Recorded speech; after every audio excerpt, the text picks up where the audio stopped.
അങ്ങനെ മക്കളെ നമ്മുടെ ഉണ്ണിയപ്പം കണ്ടില്ല, അടിപൊളിയായിട്ട് റെഡിയായി വന്നിട്ടുണ്ട്. ഹായ് കൂട്ടുകാരെ, നമ്മൾ ഇന്ന് ഉണ്ടാക്കാൻ പോണത് നല്ല അടിപൊളി ഉണ്ണിയപ്പം, നല്ല സോഫ്റ്റ് ആയിട്ട് സിമ്പിളായിട്ട് എങ്ങനെ ഉണ്ടാക്കുകയെന്ന് കാണാം.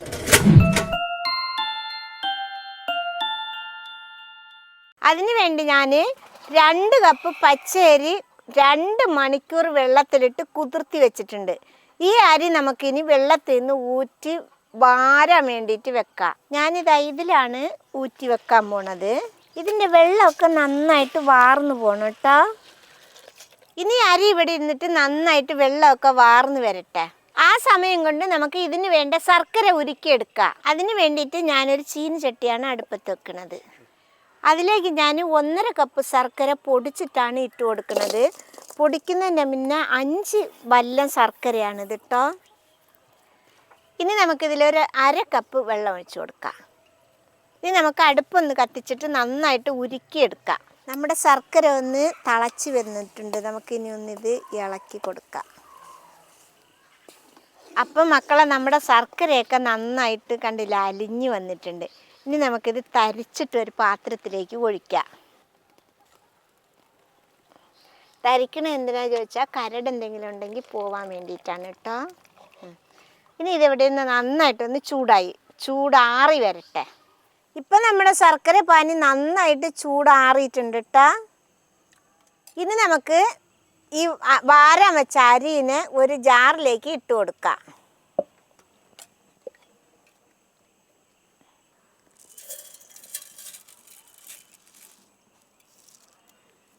ഇനി നമുക്കിതിലേക്ക് നമ്മൾ ചൂടാറാൻ വെച്ച ശർക്കര പാനി ഇതിലേക്ക് ഒഴിച്ചു കൊടുക്കാം.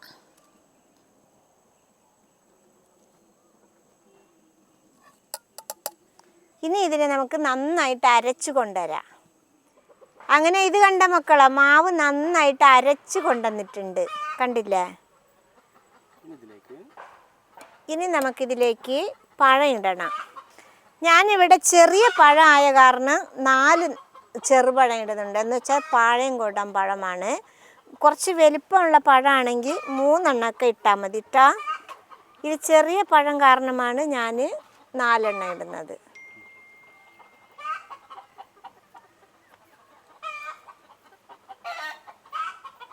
ഇനി നമുക്ക് ഇതും കൂടി ഒന്ന് ഇതേപോലെ അരച്ചു കൊണ്ടുവരാം.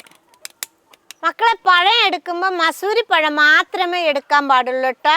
വേറെ ഒരു പഴമേ ഇതിന് അരയ്ക്കാൻ വേണ്ടി എടുക്കരുത്. ഇത് കണ്ടില്ലേ മക്കളെ, പഴം ഇട്ടിട്ട് ഒന്നുകൂടി നന്നായിട്ട് അരച്ചെടുത്തിട്ടുണ്ട്. ഇത് പാത്രത്തിലേക്ക് ഒഴിച്ചു കൊടുക്കാം. ഇത് കണ്ടില്ലേ മക്കളെ, ഈ കട്ടിക്ക് വേണം മാവ് അരച്ചെടുക്കാൻ. കൂടാനോ കുറയാനോ പാടില്ല കേട്ടോ. ഇത് നമുക്കൊരു 6 മണിക്കൂർ വെയിറ്റ് ചെയ്യാൻ വെക്കാം. മിനിമം ഒരു 4 മണിക്കൂറെങ്കിലും വെക്കണം കേട്ടോ. ഇനിയിപ്പോൾ പെട്ടെന്ന് ആർക്കെങ്കിലും ഉണ്ടാക്കണമെന്നുണ്ടെങ്കിൽ 1 മണിക്കൂർ വെച്ചിട്ട് ലേശം ബേക്കിംഗ് സോഡ ഇട്ടിട്ട് ഇളക്കിയിട്ട് ഒരു 10 മിനിറ്റ് കഴിഞ്ഞ് ഉണ്ടാക്കിയാൽ മതി. അപ്പോഴും ഉണ്ണിയപ്പം നല്ല പൊന്തി വരും. ഇനി നമുക്ക് മാവൊക്കെ റെഡി ആയിട്ട് 6 മണിക്കൂർ കഴിഞ്ഞിട്ട് കാണാം. അങ്ങനെ മക്കളെ, നമ്മുടെ ഉണ്ണിയപ്പത്തിൻ്റെ മാവ് കലക്കി വെച്ചിട്ട് ഇപ്പോൾ 6 മണിക്കൂർ കഴിഞ്ഞിട്ടുണ്ട്. ഇത് കണ്ടില്ലേ, ഇപ്പോൾ കുറച്ച് നല്ല കട്ടിയായിട്ടാണ് ഇരിക്കുന്നത്, കണ്ടില്ലേ. ഇനിയിപ്പോൾ ഇതിൽ 1-2 സാധനങ്ങൾ കൂടി നമുക്ക് ചേർക്കാനുണ്ട്. അപ്പം നമുക്ക് പാകമാക്കി എടുക്കാം. ആദ്യം കുറച്ച് തേങ്ങ കഷ്ണങ്ങളെ വറുത്തെടുക്കുക. ഇപ്പോൾ ചട്ടി ചൂടായി എന്നിട്ടുണ്ട്. നമുക്ക് ഇതിൽ 1 ടേബിൾ സ്പൂൺ നെയ്യ് ഒഴിച്ചു കൊടുക്കാം.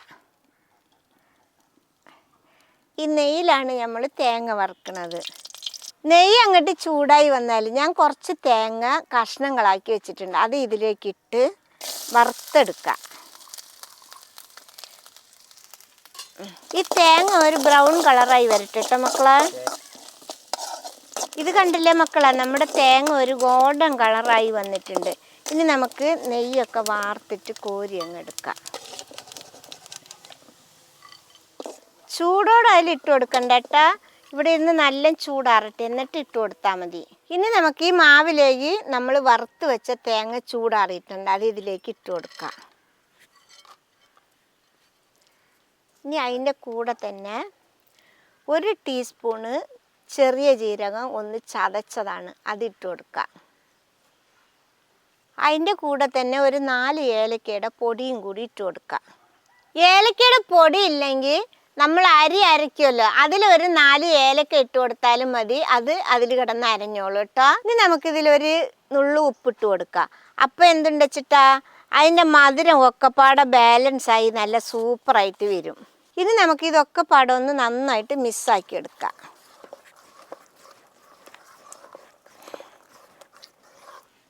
വെള്ളം നല്ല കുറഞ്ഞിക്കണ്. ഒരു തുള്ളി വെള്ളം കൂടി നമുക്ക് ഒഴിച്ചു കൊടുക്കാം. അതിൽ കണ്ടില്ലേ, ഞാനിപ്പോൾ ഒരു ടേബിൾ സ്പൂൺ ഒഴിച്ചിട്ടുണ്ട്.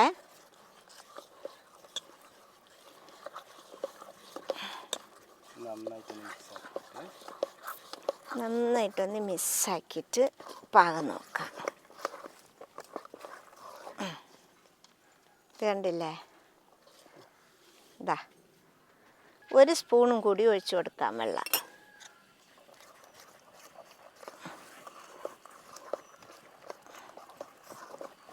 ഈ ഉണ്ണിയപ്പത്തിന് നമ്മൾ മാവ് കലക്കുമ്പോൾ ദോശമാവിനും ഇഡ്ഡലി മാവുകൊക്കെ കലക്കണതിനേക്കാളും ഒരിച്ചിരി കട്ടിയിൽ വേണം കലക്കാൻ കേട്ടോ. ഇപ്പം നമ്മുടെ മാവ് പാകമായി വന്നിട്ടുണ്ട്, കണ്ടില്ലേ? ഈ പരുവത്തിൽ വേണം കലക്കാൻ. ഇനി ഇതിവിടെ ഇരിക്കട്ടെ. അപ്പം നമ്മുടെ ഉണ്ണിയപ്പച്ചട്ടി ചൂടായിട്ടുണ്ട്. ഇതിപ്പോൾ നല്ല ആദ്യം പഴയ കാലത്തുള്ള ഉണ്ണിയപ്പച്ചട്ടിയാണ്, ഇൻഡാലിയത്തിൻ്റെ. ഇപ്പം ഉണ്ടല്ലോ ഉണ്ണിയപ്പച്ചട്ടികൾ നോൺ സ്റ്റിക്കിൻ്റെയും അതും ഇത് എല്ലാം പാടെ നല്ല വലിയ കുഴിയുള്ള ഒരുപാട് ഉണ്ണിയപ്പച്ചട്ടി. പക്ഷെ എനിക്ക് ഈ ഉണ്ണിയപ്പച്ചട്ടിയിൽ ഉണ്ടാക്കുന്നതാണ് ഇഷ്ടം. നമുക്ക് എല്ലാ കുഴിയിലും പകുതി എണ്ണ ഒഴിച്ചു കൊടുക്കാം. ഞാൻ വെളിച്ചെണ്ണയാണ് ഒഴിക്കണത് കേട്ടോ. നമ്മുടെ നാടൻ പലഹാരമൊക്കെ ഉണ്ടാക്കുമ്പോഴേ വെളിച്ചെണ്ണയിൽ ഉണ്ടാക്കുമ്പോഴാണ് ടേസ്റ്റ് കൂടി വരിക. ഇനി ഇതിൻ്റെ കൂടെ തന്നെ നമുക്കൊരു ഇച്ചിരി നെയ്യും കൂടി ഒഴിച്ചു കൊടുക്കാം. കുറച്ച് ഒഴിച്ചു കൊടുത്താൽ മതി കേട്ടോ. എല്ലാ കുഴിയിലേക്കും ഓരോരോ തുള്ളി ഒഴിച്ചു കൊടുക്കാം.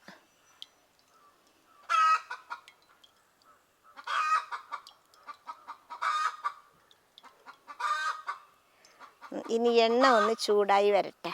അങ്ങനെ മക്കളെ, നമ്മുടെ ഉണ്ണിയപ്പച്ചട്ടി എണ്ണ നന്നായിട്ട് ചൂടായി വന്നിട്ടുണ്ടെങ്കിൽ നമുക്ക് ഓരോന്നിലായിട്ട് ഒഴിച്ചു കൊടുക്കാം. ഇത് ഒഴിക്കുമ്പോൾ കുഴി നിറച്ച് ഒഴിക്കരുത് കേട്ടോ. ഒരു മുക്കാ കുഴി, അര കുഴിയൊക്കെ ഒഴിക്കാൻ പാടുള്ളേ.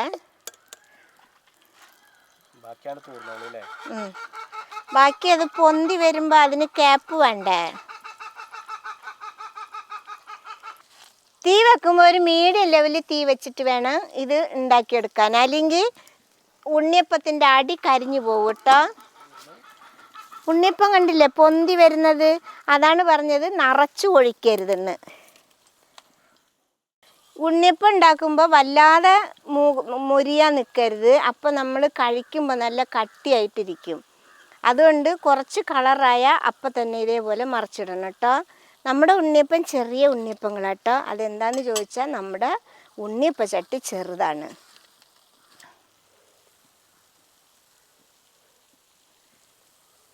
അപ്പം നമ്മുടെ ഉണ്ണിയപ്പം ഇത് കണ്ടില്ലേ, 2 വശത്ത് ഒരേ കളറായി വന്നിട്ടുണ്ട്. നമുക്കിനി ഇത് ഓരോന്നായിട്ട് പെറുക്കിയെടുക്കാം. നല്ല പഞ്ഞി പോലെ ആയിരിക്കണം കുത്തുമ്പട്ടോ.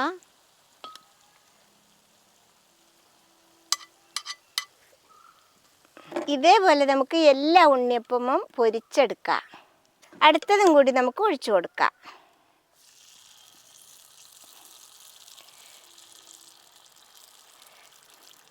അങ്ങനെ നമ്മൾ അടുത്ത ട്രിപ്പ് ഉണ്ണിയപ്പവും കൂടി എടുക്കാം.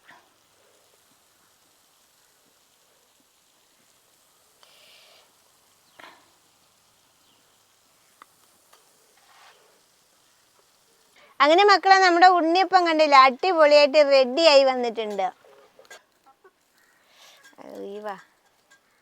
കണ്ടില്ലേ, നമ്മളിതിൽ അപ്പസോഡ ബേക്കിംഗ് സോഡ ഒന്നും ഇട്ടിട്ടില്ല.